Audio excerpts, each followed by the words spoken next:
Welcome to ABC classes. ABC classes में स्वागत है। आज हम चर्चा करने वाले हैं शेषफल पर आधारित कुछ महत्वपूर्ण प्रश्न। चलिए आइए पहले सवाल की ओर चलते हैं। कह रहा है जब 5 पर पावर 501 को 126 से विभाजित किया जाता है तो शेषफल के रूप में क्या प्राप्त होगा। चलिए इसको देखिए कैसे सॉल्व करते हैं। 5 पर पावर कितना दिया हुआ है 501, किससे भाग देने कह रहा है 126 से भाग देने कह रहा है। देखिए जब भी हम इस तरह के सवाल को सॉल्व करेंगे तो सबसे पहला बात ध्यान में ये रखना है कि नीचे जो दिया गया है इसके करीब ऊपर वाले को लाना है। यानी कि ये 126 है, इसको 5 को 126 के करीब लाना है। तो 126 के करीब कब लाएंगे तो 5 को गुणज करिए, 5 25 पंचे 125, यानी लिख सकते हैं 5 पर पावर 3। इस पर क्या पावर देंगे 501 हो जाए, तो इस पर पावर अगर 167 देते हैं, 167 गुना 3 करेंगे तो क्या हो जाएगा 501 हो जाएगा। और इसको कितना से भाग देने बोल रहा है 126 से, तो 5 पर पावर 3 को क्या लिखेंगे 125 पर पावर हो गया 167 बटे कितना हो गया 126। अब ध्यान से देखिए यह पावर विषम संख्या है तो सबसे छोटी विषम संख्या रखेंगे अर्थात 1 रखेंगे। 125 पर पावर 1 कितना हुआ 125 ही हुआ। 125 को 126 से भाग देंगे, लगेगा क्या, नहीं, एक बार भी नहीं खाएगा। इसका मतलब अगर नहीं खाए तो रिमाइंडर क्या हो जाएगा, जो दिया हुआ है वही रिमाइंडर आपका हो जाएगा, यानी शेषफल कितना हो जाएगा 125। Option number 4। चलिए अगले सवाल की ओर चलिए। दूसरे सवाल देखिए क्या कह रहा है। यदि 3 पर पावर 10 को 7 से विभाजित किया जाता है तो शेषफल क्या होगा। तो ध्यान से देखिए पिछले सवाल की तरह ही है। 3 पर पावर कितना है 10, इसको कितने से भाग देने कह रहा है 7 से। हम क्या बोले थे कि किसके करीब लाना है, नीचे वाले के करीब लाना है।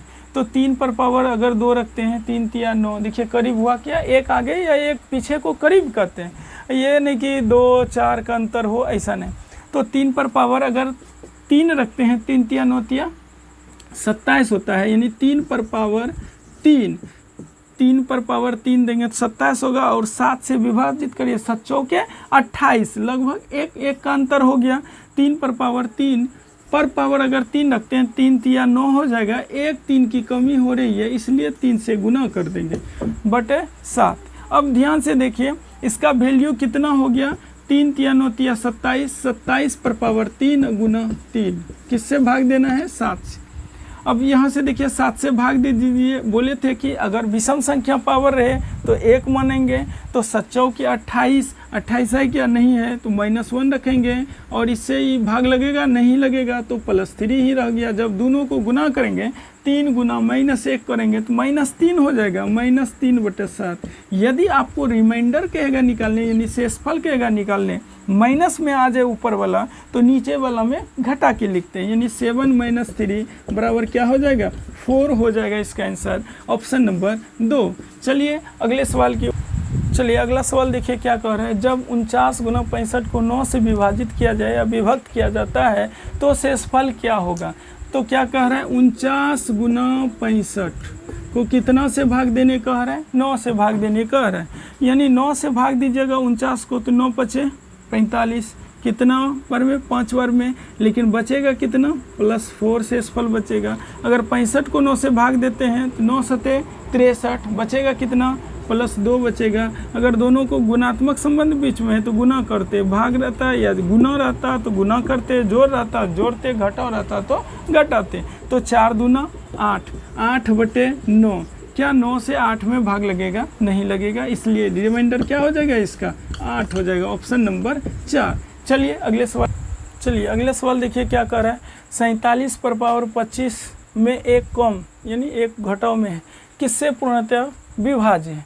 तो ध्यान से देखिए 47 पर पावर कितना है 25 है, -1 किससे कटेगा ये निकालना है। ये बार बार हम चर्चा कर रहे हैं, पावर क्या है सम है कि विषम है। अगर विषम रहे तो 1 मानेंगे, सम रहेगा तो 2 मानेंगे। विषम है तो 1 मानेंगे। 47 पर पावर 1 तो 47 पर पावर 1 रखेंगे तो 47 होगा, उसमें 1 घटाएंगे तो क्या हो जाएगा 46, यानी 46 देखेंगे किस संख्या से कटेगा, क्या 21 से कटेगा, नहीं, 23 से कटेगा, हाँ, और किसी से कटेगा 24 से नहीं कटेगा, 9 19 से कटेगा, इसलिए आंसर क्या हो जाएगा 23 हो जाएगा। चलिए अगले सवाल देखिए सवाल क्या कह रहा है। x पर पावर 61 + 61 को x + 1 से विभाजित किया जाता है तो शेषफल क्या होगा। तो अगर इस तरह का सवाल रहे तो कैसे बनाते हैं।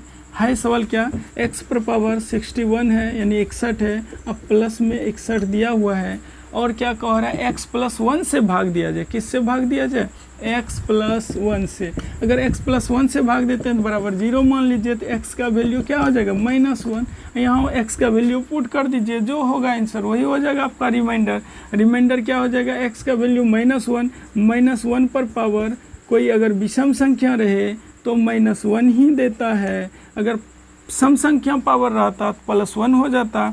तो -1 पर पावर विषम संख्या है तो इसका वैल्यू -1 और प्लस क्या है 61 है, अगर 61 में 1 माइनस करेंगे तो क्या हो जाएगा 60, अर्थात इसका रिमाइंडर क्या हो जाएगा, ऑप्शन नंबर 3 60। चलिए देखिए सवाल क्या कह रहा है, x² - 7x + 15 को x - 3 से विभक्त करने पर, अर्थात x - 3 बराबर क्या मानेंगे, जैसे पिछले सवाल बनाए थे x + 1 बराबर 0 किए थे, उसी तरह x - 3 बराबर क्या करेंगे 0, तो x बराबर क्या हो जाएगा 3 हो जाएगा। आइए अब क्या है वहाँ, x² - 7x + 15 दिया हुआ है, कह रहा है इसका शेषफल निकालने, x का वैल्यू क्या रखेंगे 3 रखेंगे, 3 का स्क्वायर क्या हो जाएगा 3 × 9 -7 × 3, x का वैल्यू 3 रखेंगे, 7 21 प्लस में क्या दिया हुआ है 15 9 24, 24 में 21 घटाएंगे तो क्या बचेगा 15 9 24, 24 में जब 21 घट जाएगा तो 3 बचेगा, अर्थात इस सवाल का आंसर क्या हो जाएगा 3 हो जाएगा। चलिए अगले सवाल में, चलिए अगला सवाल देखिए क्या कह रहा है, 5 - 3 + 2 - 5 + 3 - 2, मतलब इस तरह का श्रेणी दिया हुआ है। कहता है प्रथम 63 पदों का योग क्या होगा, कितने पद इस तरह से 63। तो ध्यान से देखिए कि 5 3 2 5 3 2 5 3 2 इसी तरह चल रहा है 5 3 2, तो 5 3 2 5 प्लस में है यहाँ लेकिन माइनस में है, लेकिन यहाँ प्लस में है, मिलाइए तो यहाँ से 5 है प्लस में, माइनस है 3 में, प्लस में 2 है, फिर -5, यानी कि 6 के बाद मैच कर रहा है, 6 के बाद क्या कर रहा है मैच कर रहा है। तो ध्यान से देखिए, अगर ये 6 को जोड़ते हैं, 6 को अगर जोड़ते हैं 5 प्लस में हो जाएगा, 5 माइनस में, 3 माइनस में, 3 प्लस में, 2 प्लस में, 2 माइनस में, यानी 6 पद को जोड़ने के बाद रिजल्ट क्या आता है 0। इसी तरह अगर 60 पद जोड़ते हैं, 6 × 60, 6 करके 10 बार जोड़ते हैं, 60 पदों का योग क्या हो जाएगा 0। और 63 पद जोड़ने के लिए 3 पद और जाएंगे, 3 पद तो ये 6 क बार 6 10 बार, 3 पद और लेंगे तो यही प्रथम 3 पद आएगा 5 - 3 + 2, यानी 5 और 2 को ऐड करेंगे तो 7 में 3 जाएगा तो क्या हो जाएगा 4 हो जाएगा, यानी इस सवाल का आंसर क्या हो जाएगा 4 हो जाएगा। चलिए अगले सवाल में, चलिए देखिए जैसा कि पिछले सवाल में देखे थे सेम उसी प्रकार है, वहाँ 63 पद था, यहाँ कितना पद है 50 पद है। ध्यान से देखिए तो 1 2 3 1 2 3 यानी रिपीट हो रहा है 1 2 3। अब देखते हैं क्या होता है, +1 +2 -3, यानी ये 3 पद और 3 पद, ये 3 पद क्या हो रहा है बार बार रिपीट कर रहा है। देखिए तो +1 +2 -3 वही हो रहा है। कितने पद को जोड़ना है 50 पद को जोड़ना है। अगर 3 पद को जोड़ते हैं तो रिजल्ट क्या आता है 1 2 3, 3 में 3 घोट गया तो क्या आएगा 0 आ जाएगा, यानी 0 आता है 3 पद। इस तरह से 16 पद जाएंगे, 3 लेकर के 16 बार जाएंगे तो 16 कितना हो जाएगा 48 पद। 48 पद का योगफल क्या आ जाएगा 0 आ जाएगा। और कितना पद जाना है 50 पूरने के लिए 2 पद कम है, तो 2 शुरुआती 2 पद 1 और 2 दोनों मिलकर कितना होता है 3, अर्थात 50 पदों तक का योगफल अगर निकालेंगे तो 3 होगा, अर्थात 50 पदों का योगफल कितना होगा 3। आइए अगले सवाल चलिए अगले सवाल को देखते हैं। श्रेणी -4 2 8, इसी तरह कह रहा है 19वां पद क्या होगा। अब की बार योगफल नहीं पूछ रहा है, अब की बार क्या पूछा 19वां पद क्या होगा। तो ध्यान से देखिए, पहला पद -4 है, दूसरा 2 है, तीसरा 8 है। इसी तरह कितना पद निकालना है 19वां पद, कितना पद निकालना है 19वां पद क्या होगा। तो पहला पद क्या है -4, दूसरा पद क्या है 2 है, ये दोनों के बीच अंतर कितना दिख रहा है 6 का, ये दोनों बीच अंतर कितना दिख रहा है 6, यानी कि अगला पद 6 की वृद्धि हो रहा है। जब अगला पद लेंगे तो 6 की वृद्धि होगा, तो पहला पद अगर हम 6 का अगर वृद्धि हो रहा है तो मान के चलते हैं इसको 6 का गुणज, अगर ये 6 रहता तो दूसरा 6 दूना 12, तीसरा 6 तिया 18, 19वां पद 19 6 के 14 से 114। हम सोचें अब देखिए, लेकिन है कितना दिया हुआ है, -4 दिया हुआ है। मेरे अनुसार क्या होना चाहिए, 6 होना चाहिए, लेकिन यहाँ दिया क्या -4। दोनों के बीच अंतर कितना, 10 कम। मेरा सोच था 6, लेकिन दिया है यहाँ क्या -4। हमसे कितना ये कम दिया हुआ है, 10 कम। देखिए हम लिखे हैं 12, यहाँ क्या दिया हुआ है 2, यानी 10 कम। यहाँ 18 हम लिखे, यहाँ दिया हुआ है कितना 8। इसी तरह हम कह सकते हैं जो हमने लिखा उससे 10 कम होगा, यानी हम निकाले हैं 114, इससे 10 कम होगा, यानी 19वां पद क्या हो जाएगा 104। 104 ऑप्शन नंबर 2। चलिए कोशिश करते हैं आपको यह वीडियो बहुत पसंद आया होगा और